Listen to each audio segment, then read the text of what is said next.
उम्मीद करते हैं आप सब बहुत अच्छे होंगे। मेरा नाम है अभिषेक और स्वागत है आपका जीएस कैपिटल सिविल सर्विसेज में। और आज हम भूगोल का दूसरा क्लास देखेंगे। ठीक है, आज बात करेंगे सौरमंडल की। ठीक, तो सौरमंडल सूर्य, पृथ्वी, सदस्य ग्रहों और विभिन्न उपग्रहों तथा अनेक खगोलीय पिंडों का एक परिवार है। ध्यान रखना, सौरमंडल का मतलब क्या है? सूर्य है, पृथ्वी है, इसी के समरूप और भी ग्रह हैं, उपग्रह हैं और बहुत सारे खगोलीय पिंड हैं। इस सबको जब एक साथ जोड़ दो तो क्या कहेंगे? इसे हम सौर मंडल कह देंगे, जिसमें सूर्य एक तारा है तथा इसके 8 ज्ञात ग्रह हैं। ठीक है, ये ग्रह परवलयाकार मार्ग में सूर्य की परिक्रमा करते हैं। परवलयाकार का जैसे कि ये सूर्य है, ध्यान रखना, बाय द वे ये सूर्य है। ठीक है, अब ये है परवलयाकार, तो हम इसे गोल भी नहीं कहेंगे। ठीक है, परवलय की तरह ये काम करता है। ठीक, तो ये ध्यान रखना, फैक्ट है, परवलयाकार, सूर्य केंद्र में है। आप सबको पता है, जो सौर परिवार के लिए ऊर्जा और प्रकाश का मुख्य केंद्र है। सूर्य केंद्र में, सूर्य की ही परिक्रमा सब करते हैं, आगे बताते हैं आपको। ठीक है, खगोलीय पिंड दो तरीके के, एक तारे और एक ग्रह। तो तारे जिनके पास अपनी ऊर्जा का प्रकाश होता है, ध्यान रखना, इनके पास अपनी ऊर्जा का प्रकाश होता है तारों के पास। ग्रह ये तारों मतलब सूर्य पर निर्भर करते हैं। तो सूर्य क्या है? एक तारा है। सूर्य के पास खुद की अपनी क्या है? जो ऊर्जा है, क्योंकि नाभिकीय संलयन होता रहता है तो वो उससे ऊर्जा प्राप्त करता है। लेकिन जो ग्रह हैं ये तारों की, सूर्य यानी कि तारों की ऊर्जा पर ठीक डिपेंड करते हैं। जैसे पृथ्वी को ऊर्जा कहाँ से मिलती है? सूर्य से। सूर्य क्या है? एक तारा है। ठीक है, आगे बढ़ेंगे तो यहाँ पे क्या है, ये स्थान खाली है। यहाँ पे सौरमंडल का जो चित्र बनाना था, लेकिन मैं बना भी नहीं पाया हूँ। खैर, जैसे यहाँ पे आप देख लेंगे ना कि भाई ऐसे, सॉरी एक मिनट, जैसे कि यहाँ पे ये सूर्य हो गया। ठीक है, अब सूर्य से दूरी ही देखते हैं, तो ये हो गया हमारा सूर्य। इसके बाद क्या? ये बुध हो जाएगा। ठीक है, फिर शुक्र, ठीक, फिर पृथ्वी, फिर मंगल, फिर बृहस्पति, फिर शनि, फिर अरुण और फिर वरुण। तो ये चीज़ क्या हो गई? ये चीज़ हो गई, सॉरी एक सेकंड, हाँ ये क्या हो गया? ये हो गया सूर्य, ये सूर्य हो गया। तो ध्यान रखना क्या, पहले ये सूर्य, ये हालांकि यहाँ पे सिर्फ समझाया है आप लोगों को। देखते हैं आगे। तो पहले बात कर लेंगे सूर्य की। यह एक मध्यम आयु का मध्यम तारा है। ध्यान रखना, इतना बड़ा सूर्य फिर भी क्या मतलब, अभी हमारा ब्रह्मांड के जो गुप्त रहस्य हैं वहाँ का 1% भी हम लोग नहीं जान पाए हैं। तभी तो कह रहे हैं क्या, यह एक मध्यम आयु का मध्यम तारा है। ठीक है, इसका व्यास लगभग 13.9 लाख किलोमीटर है। कितना? 13.9 लाख किलोमीटर। सूर्य के द्रव्यमान का 70.6% भाग हाइड्रोजन और 27.4% भाग हीलियम से बना है। ये फैक्ट है, तो ध्यान रखना। ठीक है, कितना? 70.6 भाग हाइड्रोजन और 27.4 भाग हीलियम से बना है। ठीक है, आगे देखते हैं। सूर्य का प्रकाश पृथ्वी पर पहुंचने में लगभग 8 मिनट। ठीक है, ध्यान रखना, लगभग 8 मिनट। ये क्वेश्चन भी पूछा जा सकता है, फैक्ट ही है। तीसरा फैक्ट, सूर्य अपने जो है अक्ष पर पश्चिम से पूर्व की ओर घूमता है। ये बहुत मोस्ट है, पश्चिम से पूर्व की ओर घूमता है।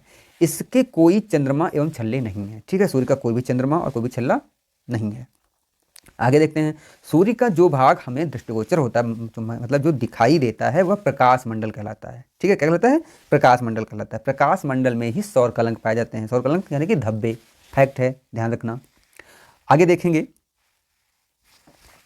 प्रकाश मंडल का बाहरी भाग जो केवल सूर्य ग्रहण के समय ही दिखाई पड़ता है। भाई सूर्य ग्रहण जब सामने में, ठीक है, जो भी मतलब सॉरी जो साइड में दिखता है सूर्य ग्रहण के टाइम। ठीक है, तो प्रकाश मंडल का बाहरी भाग जो केवल सूर्य ग्रहण के समय दिखाई देता है, वो किरीट या कोरोना कहलाता है।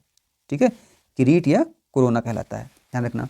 फोटोस्फीयर सूर्य की बाह्य प्रकाशित सतह, जो इसमें 90% हाइड्रोजन एंड 9% हीलियम और 1% भारी तत्व पाए जाते हैं।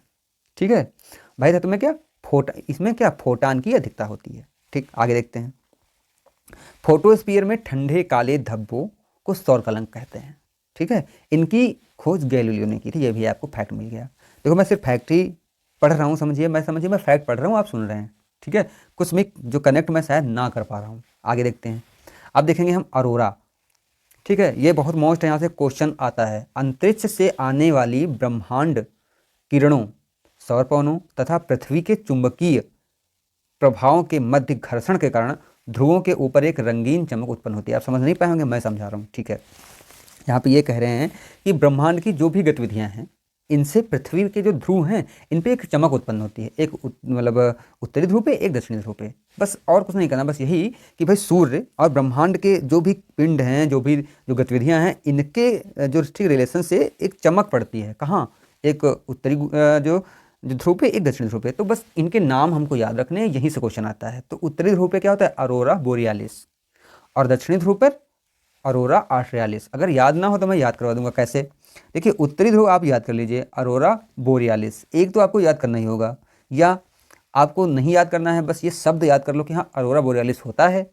अब क्या है, ठीक है, कि ऑस्ट्रेलिया कहाँ है? दक्षिणी ध्रुव पे है ना। तो दक्षिणी ध्रुव पे जो है वो अरोरा ऑस्ट्रेलिस कहते हैं। क्या कहते हैं?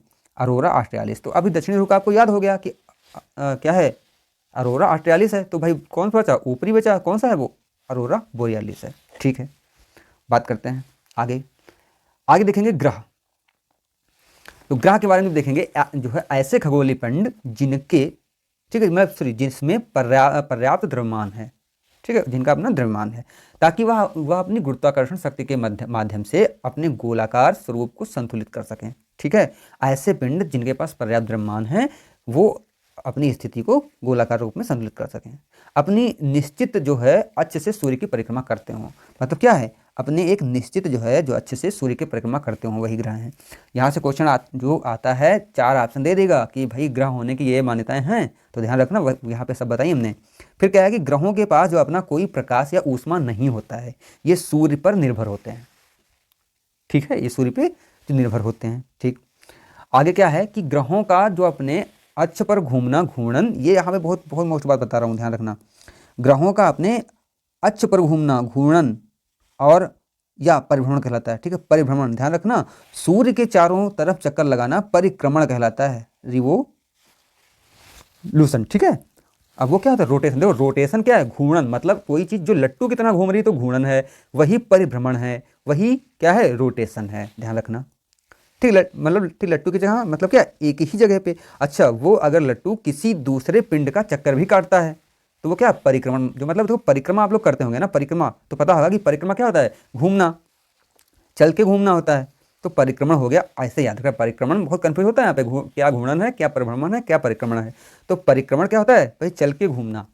ठीक है, तो वो क्या होता है? परिक्रमण। अच्छा, घूर्णन क्या है कि भाई जो आप एक पास खड़े हो जाएं और गोल गोल घूमने लगे। ठीक है, तो ये होता है घूर्णन। तो घूर्णन या परिभ्रमण बात एक ही है, और परिक्रमण जो अलग है। घूर्णन का मतलब जो अपने जो अक्ष पर घूमना, परिक्रमण का मतलब सूर्य के चारों ओर परिक्रमा करना। ठीक है, वर्तमान समय में सौरमंडल में 8 ग्रह हैं।